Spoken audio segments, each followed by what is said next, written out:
Namaskar. This is Akhilesh Bhargava. Welcome to Tit-Bits on Business and Finance with me. A recent report says that it has been the best Dussehra shopping in a decade, with buyers not just splurging on festival necessities, but also on discretionary items like cars and homes, which are expected to record a decade-high sale.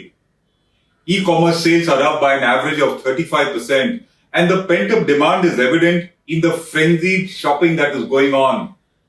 The Economic Times reports that the demand for consumer products has roared back in the last 10 days on festive purchases in both offline retail and e-commerce platforms, both of them powered by attractive deals and discounts, and also because of the easing of inflationary pressures which we are seeing.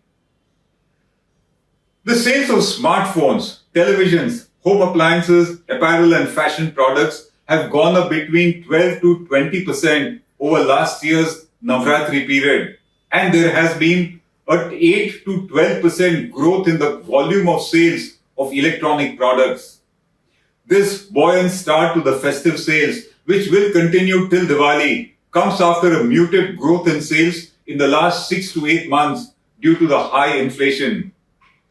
The year-on-year jump in the e-commerce sales is indeed impressive, with sales of electronic goods on the e-com platforms going up by 60%. Sales of personal care products have also gone up by 60%. FMCG sales are up by 45%. Health and pharma items are up by 37%. And fashion item sales have gone up by 10%, resulting in an overall average increase of about 35% in e-commerce sales in this season. If the e-com sales are witnessing a huge surge due to the 2-year backlog of consumption, so is the hospitality sector seeing a rush in bookings, not just because of revenge travel, but more so due to the resurgence of big fat Indian weddings and strong pent-up demand after 2 years of COVID-influence curbs. Interestingly, while there are no auspicious wedding dates this month, but yet the hotels are booked to the brim for these weddings. The skyrocketing airfares only show the packed airlines and the packed hotels all brisk with business. It is for these visible reasons that at a time when growth is slipping worldwide and recession is widely setting in, India gives the hope of being the driver of global growth. Consumption is the reason why an economic produces and why it grows. And the Indian consumer seems to be on a spending spree on all kinds of goods and services. No wonder the CEO of Deutsche Bank says in a recent interview that India will be the shining star of the global economy, which faces a decade of volatility amongst war, inflation, and supply chain disruptions. They all expect that it will take a decade for the impact of the war, etc. to go away. And in all this, during this period, he says that India will be the shining star. He, however, says that India needs to make the implementation of projects easier to attract more overseas investments. The Deutsche Bank CEO says that a lot of other countries, particularly from Europe, are looking at India and they are seeing a real opportunity here. The Deutsche Bank CEO calls India the powerhouse in Asia, which offers real opportunities, such as for investment in infrastructure. The Economic Times points out that the Deutsche Bank CEO joined the global financial CEOs, such as Jane Fraser of Citigroup and Jamie Dimon of JP Morgan, in appreciating India's ability to reap the benefits of a shift in globalization patterns, where multinational companies are diversifying their supply chains away from China amidst rising geopolitical risks. The top executives of McKinsey and Company, Roche and Goldman Sachs, too have shared similar views about India's growth potential and position. They all recognize the fact that companies are trying to shift out of China and that India perhaps is the best emerging option. Let us go back to consumer spending that we were discussing. What we are witnessing at present is the shopping mania of a pent-up demand. Those who did not, or those who could not spend in the last 2 years, are doing so now, whether in the matter of travel, holiday, purchase of phones, electronics, goods, etc. For the moment, it looks good and reassuring. But the question is whether this momentum of demand, this pace of spending, this kind of consumption will last or not, or will it be over after the festival and the New Year spending is over? The question arises all the more because India is not growing at a rapid pace, and the consensus is that while we may log in a GDP growth rate of 6 to 7% this year, it will however fall to 4 to 5% next year, which is nothing great to write about for a growing and underdeveloped, developing economy like ours. The growth rate of 13.5% which we saw in the June quarter may have looked impressive, but it is truly not so, since it had the comparative benefit of a low base effect. As the worldwide growth slows down and demand recedes with the onset of recession and the Ukraine war continues, the growth forecasts are being pruned all around, and India is no exception to that. The latest forecasts that have cut India's estimated growth rate this year come from the UNCTAD and from the World Bank too. The UN agency expects India's economic growth decline to 5.7% this year from 8.2% last year, citing higher financing costs and weaker public expenditures. It further says that India's GDP growth will further decelerate to 4.7% next year.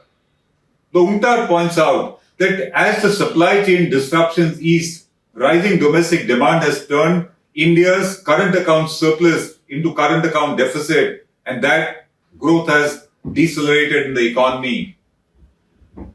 The World Bank also slashed India's growth rate for this year from its earlier estimate of 7.5% to 6.5% now, a cut of entire 1%, citing the blowback of the Russia-Ukraine war and the ongoing global monetary policy tightening which is going on. The World Bank says that elevated inflation on the back of higher prices of key commodities and rising borrowing costs will affect domestic demand, particularly that emerging from private consumption, and that it says will soon start next year. While the World Bank expects a slowdown in consumer demand in India next year, we see numerous indicators which show that the foundation of the present consumer spending which we are seeing is not strong and solid, and that it will soon start showing signs of weakening once the festival and the New Year buying is over. Apart from the expected deceleration in GDP growth, there are various other indicators that keep emerging from time to time to show that there will be a dip in consumer demand in India. It's a highly evolving and dynamic situation, and various indicators to show that keep emerging. Some of them at present are: the first one, a S&P survey says that the growth in India's services industry slumped in September to a 6-month low, led by a substantial easing in demand amid high inflation. The PMI services survey fell sharply from 57.2 in August to 54.3 in September, as against a consensus estimate of 57.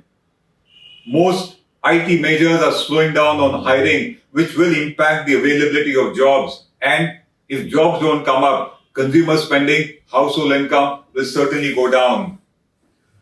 The second indicator, the PMI manufacturing index too dipped to a 3-month low in September, showing that the buildup of festival orders is petering out. Another report says that the distributors had built up large inventories in August, and thus orders were lower in September as they preferred to sell their existing stocks rather than stock up by buying new ones.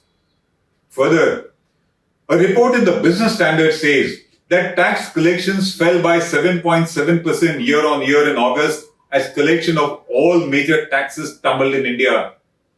Corporate tax at 11,159 crores in August 22 was almost half of that in August 21, and so did personal income tax collection dip by 37% during this month.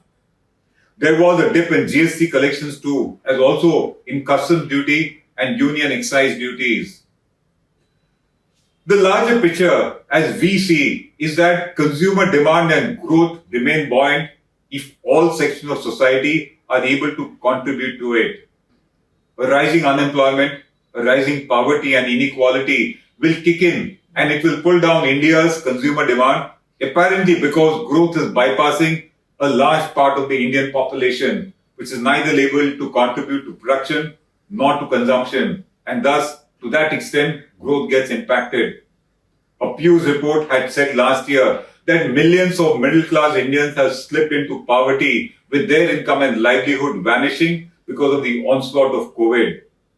A recent report from the World Bank says that about 56 million Indians may have plunged into extreme poverty in 2020 as a result of the pandemic, increasing the global tally of those living in extreme poverty by 71 million, most of them in India, making it the worst year for poverty reduction since World War II.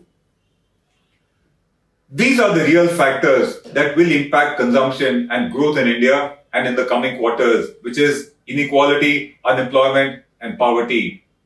The RSS General Secretary Shri Dattatreya Hosbale, in a recent address to the Swadeshi Jagran Manch, expressed concern over the unemployment and rising income inequality in the country, asserting that poverty is a demon-like challenge in front of us. Mr. Hosbale said that we should be sad that 20 crore Indians are below the poverty line and that 23 crore Indians are earning less than rupees 375 per day. He emphasized that poverty is a demon-like challenge in front of us and we need to tackle it. He further said that besides poverty, unemployment and inequality are the other two challenges that need to be addressed. And till these are not addressed, we will not see a long-term stability in consumer spending and growth.